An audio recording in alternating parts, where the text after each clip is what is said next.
जैन साधना पद्धति में संबर का बड़ा महत्व है। संस्कृत में कहा गया, संबरो मोक्ष कारणम। संसार का हेतु, जन्म मरण की परंपरा का हेतु तो आश्रव है, और जन्म मरण की परंपरा से मुक्त होने का हेतु संबर है। जैन सिद्धांत दीपिका में संभवतः यह सूत्र आता है, आश्रव निरोधः संबरः। आश्रव का निरोध करना संबर है। नाले में से पानी कुंड में जाता है या तालाब में जाता है, अब नाले को रोक दिया जाए तो नाले में से फिर पानी नहीं जा सकता। हवेली का मकान का दरवाजा खुला है, उसमें से आदमी आदि भीतर जाते हैं, दरवाजे को बंद कर दिया जाए फिर वे भीतर नहीं जा सकते। नौका में छेद हो गया था पर उसको रोक दिया गया, अब छिद्र में से नौका के भीतर पानी नहीं जा सकता। यह सारा निरोध है, नाले का निरोध, द्वार का निरोध और छेद का निरोध। इसी प्रकार कर्मों के आगमन का जो मार्ग है, हिंसा, झूठ आदि आदि, शुभ योग अशुभ योग, इनसे कर्म आत्मा के लगते हैं। जो कर्म के आगमन का या कर्म का लगने का कारण है वह आश्रव है। उस आश्रव को रोक दिया जाए तो संबर हो जाता है। संबर यानी निरोध, रुकना। संबर के 20 प्रकार भी मिलते हैं। 25 बोल का थोकड़ा कंठस्थ रखने वाले या जानने वाले जान सकते हैं। 14वें बोल में संबर के 20 प्रकार बताए गए हैं। मुख्य 5 प्रकार हैं, सम्यक्त्व संबर, विरति संबर, अप्रमाद संबर, अकसाय संबर, अयोग संबर। सम्यक्त्व संबर का बड़ा महत्व है। एक आधारभूत संबर है सम्यक्त्व संबर। मिथ्यात्व आश्रव का निरोध होने से सम्यक्त्व संबर की निष्पत्ति होती है। एक बार सम्यक्त्व आ गया, उस जीव का एक सीमित काल में मोक्ष में जाना सुनिश्चित हो जाता है। संस्कृत में कहा गया, सम्यक्त्व रत्नान्न परम ही रत्नम, सम्यक्त्व मित्रान्न परम ही मित्रम, सम्यक्त्व बंधोर ही परम न परो न बंधुः, सम्यक्त्व लाभान्न परो ही लाभ है। सम्यक्त्व ऐसा रत्न है कि संसार के सारे रत्न छोटे पड़ते हैं सम्यक्त्व रत्न के सामने। और सम्यक्त्व ऐसा मित्र है जिस मित्र के सामने ये संसार के मित्र भी छोटे पड़ जाते हैं। सम्यक्त्व ऐसा बंधु है जिसके सामने सगा भाई भी छोटा पड़ जाता है। और सम्यक्त्व का लाभ ऐसा महान लाभ है जिसके सामने आर्थिक लाभ आदि चीजें छोटी पड़ जाती हैं। तो संबर में बड़ी शक्ति होती है। सम्यक्त्व संबर के बाद या साथ विरक्ति संबर प्राप्त होता है। आगे अप्रमाद संबर, अकसाय संबर, अयोग संबर। संबर संयम से भी निष्पन्न होता है। आदमी के जीवन में संयम की चेतना का विकास हो। परम पूज्य आचार्य तुलसी ने अणुव्रत आंदोलन का प्रवर्तन किया। परम पूज्य आचार्य महाप्रज्ञ जी ने अहिंसा यात्रा की। अणुव्रत और अहिंसा यात्रा के माध्यम से संयम, अहिंसा, नैतिकता का संदेश जनता को दिया गया।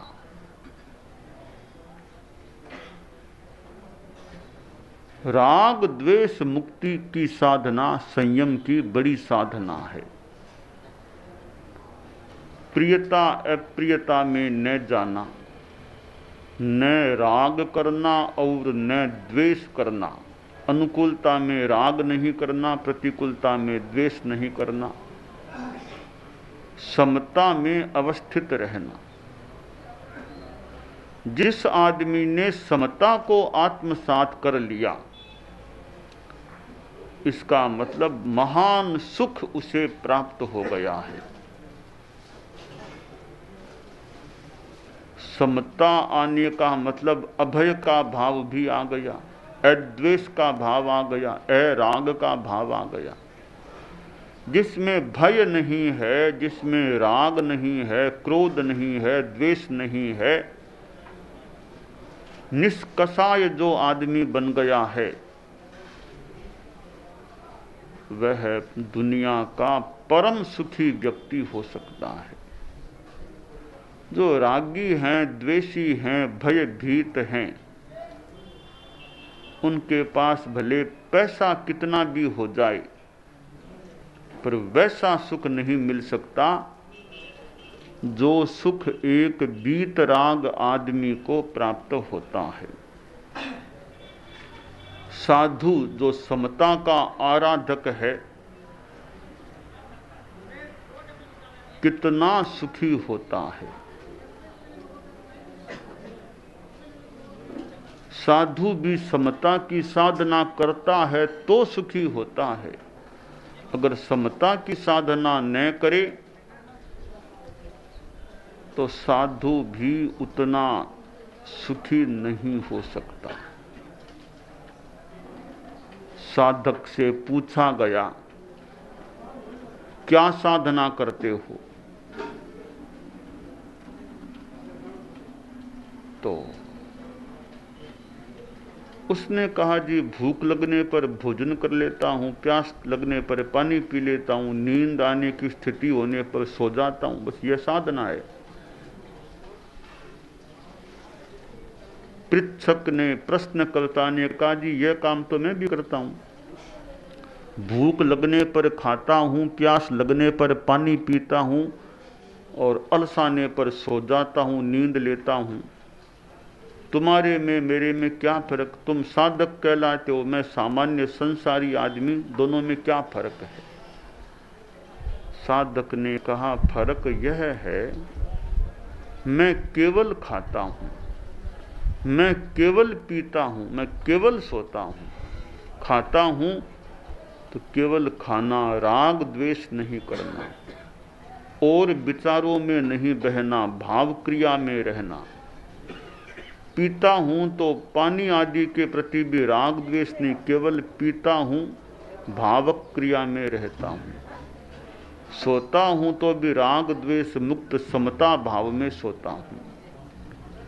तुम्हारे में वह समता भाव कहाँ? तुम खाते हो तो भी राग द्वेष का भाव आ जाता है, पानी में भी राग द्वेष का भाव आ जाता है। सोते समय भी कितने कितने विचार, चिंतन, राग द्वेष पूर्ण मन में आते होंगे। तो तुम्हारे में और मेरे में यह बड़ा अंतर है। प्रश्नकर्ता अब बुद्ध हुआ कि ठीक बात है, मैं केवल नहीं खाता, केवल नहीं पीता, केवल नहीं सोता, राग द्वेष का भाव साथ में चलता है। राग द्वेष ज्यादा है तो आदमी के लिए वर्तमान में जीना भी कठिन होता है। वह कभी अतीत में जाता है, कभी भविष्य में जाता है। संस्कृत में कहा गया, अतीताननुसंधानम भविष्य दविचारणम औदासीन्यमपि प्राप्ते जीवन मुक्तस्य लक्षणम। अतीत में नहीं जाना व्यर्थ, भविष्य की व्यर्थ कल्पना नहीं करना, वर्तमान में जो कुछ प्राप्त है उसमें उदासीन संतुष्ट रहना, ऐसी वृत्ति जिस आदमी की है वह जीवन मुक्त होता है, जीते हुए भी मुक्त होता है, संसार में रहते हुए भी मुक्त हो जाता है।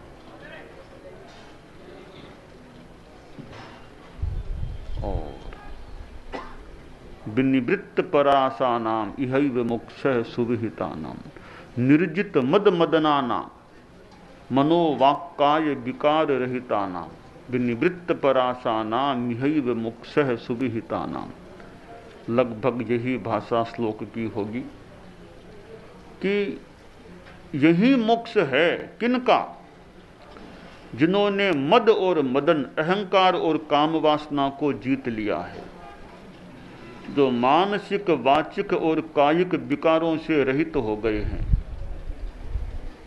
और जिन्होंने आशा लालसा से मुक्ति पा ली है, आशा लालसा जिनकी निवृत्त हो गई है, ऐसे व्यक्ति संसार में जीते हुए भी मानो एक प्रकार का मोक्ष का अनुभव करते हैं। तो वर्तमान में मुक्ति, संयम की साधना, संबर की साधना ऐसी साधना है जो आदमी को परम सुखों की ओर ले जाने वाली होती है। धर्म गुरु के पास एक राजा आया। राजा ने देखा कि आचार्य जी जो धर्मगुरु हैं वे तो खैर बड़े हैं, पुराने हैं, वृद्ध हैं, 70 पार हैं, लंबा संयम पर्याय है, ये तो प्रसन्न दिखाई देते ही हैं, पर इनके साथ में जो साधु लोग हैं वे भी कितने खुश प्रसन्न दिखाई दे रहे हैं, जबकि ये लोग तो कठोर जीवन जीते हैं। पैदल चलना, रात्रि को जल भी नहीं लेना, आदि आदि कितनी कठोरताओं को झेल रहे हैं। और मेरे राजकुमार जो सुविधाओं का जीवन जीते हैं, सुविधाओं का जीवन जीते हुए भी उनके चेहरों पर ऐसी खुशी, प्रसन्नता दिखाई नहीं देती। एक और कठोरता का जीवन फिर भी प्रसन्नता, एक दूसरी ओर सुविधाओं का जीवन फिर भी वह प्रसन्नता नहीं। राजा ने आचार्य जी, गुरु जी से पूछा कि गुरुदेव क्या कारण है, आपके साधु तो कठोरता का जीवन जीते हुए भी प्रसन्न खुश, मेरे राजकुमार सुविधाओं में रहते हुए भी नाखुश, उतने प्रसन्न नहीं। आचार्य जी ने कहा कि देखो राजन, मेरे साधु वर्तमान में जीना जानते हैं, वर्तमान में इन्हें जो कुछ प्राप्त है उसमें संतुष्ट रहना जानते हैं, ये संतोषी हैं, अतीत और अनागत में व्यर्थ जाते ही नहीं है। संतोष की साधना की है, वर्तमान में जीने के अभ्यासी हैं, इसलिए कठोर जीवन जीते हुए भी ये प्रसन्न हैं।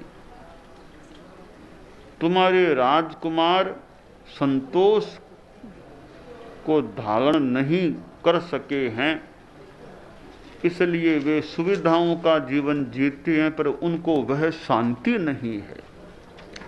सुविधा होने पर भी अशांति हो सकती है और कठिनाई होने पर भी शांति हो सकती है।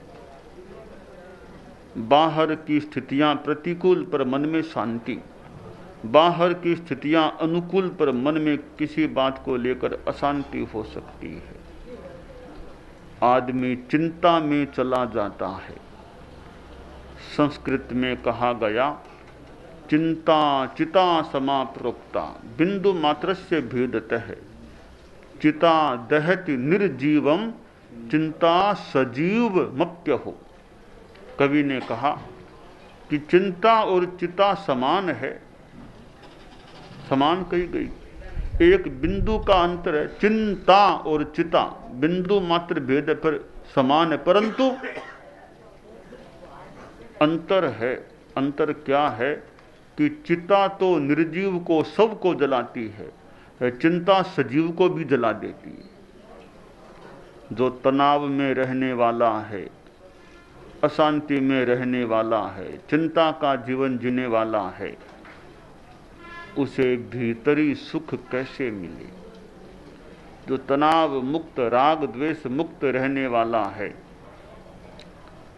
उसको भीतरी सुख प्राप्त हो सकता है। तो संबर की साधना सुख प्रदान करने वाली साधना है। हम अपने जीवन में संबर की साधना का आयास करें, प्रयास करें, संयम का अभ्यास करें। यह एक नैया है। संबर फिर साथ में तप, यह एक नैया है। इस नैया के द्वारा भव सागर को तरा जा सकता है। हमें मानव जीवन प्राप्त है। मानव जीवन आखिर बीत रहा है, जा रहा है, क्षण क्षण क्षण क्षण। घड़ी का सुइया जैसे सेकंड का सुइया कितना जल्दी चलता है, तो समय बीत रहा है। जो करना हो सो हम कर लें, धर्म की साधना जो करनी हो सो कर लें, मानव जीवन तो जा रहा है। गीत में कहा गया, मानव जीवन बीत रहा है, भैया करना हो सो कर लो। मानव जीवन बीत रहा है, भैया करना हो सो कर लो। संबर तप की नैया द्वारा, भैया भव सागर को तर लो। संबर तप की नैया द्वारा, भैया भव सागर को तर लो। नव जीवन बीत रहा है, भैया करना पर निंदा विकथा प्रमाद में क्यों तुम समय गंवाते। पर निंदा विकथा प्रमाद में क्यों तुम समय गंवाते। शास्त्र पठन तात्विक चर्चा से ज्ञान खजाना भर लो। शास्त्र पठन तात्विक चर्चा से ज्ञान खजाना भर लो। मानव जीवन बीत रहा है, भैया करना हो सो कर लो। श्वास श्वास के साथ जोड़ दो इष्ट मंत्र के पद को। श्वास श्वास के साथ जोड़ दो इष्ट मंत्र के पद को। अजपा जप के द्वारा अंत स्थित क्लेशों को हर लो। अजपा जप के द्वारा अंत स्थित क्लेशों को हर लो। मानव जीवन बीत रहा है भैया करना हो कर लो। मौन शस्त्र की बहुत जरूरत संयम समरांगण में।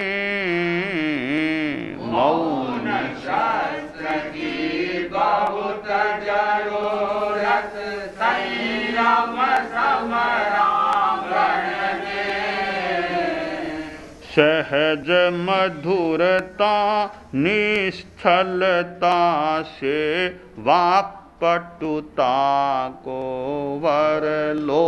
सहज मधुरता निश्चलता से वाक्पटुता को वर लो। मानव जीवन बीत रहा है भैया करना हो सो कर लो। चिंतन बहुत जरूरी चिंतन की सीमा आवश्यक। चिंतन बहुत जरूरी चिंतन की सीमा आवश्यक। काय गुप्ति के द्वारा आध्यात्मिक पथ को अनुसर लो। काय गुप्ति के द्वारा आध्यात्मिक पथ को अनुसर लो।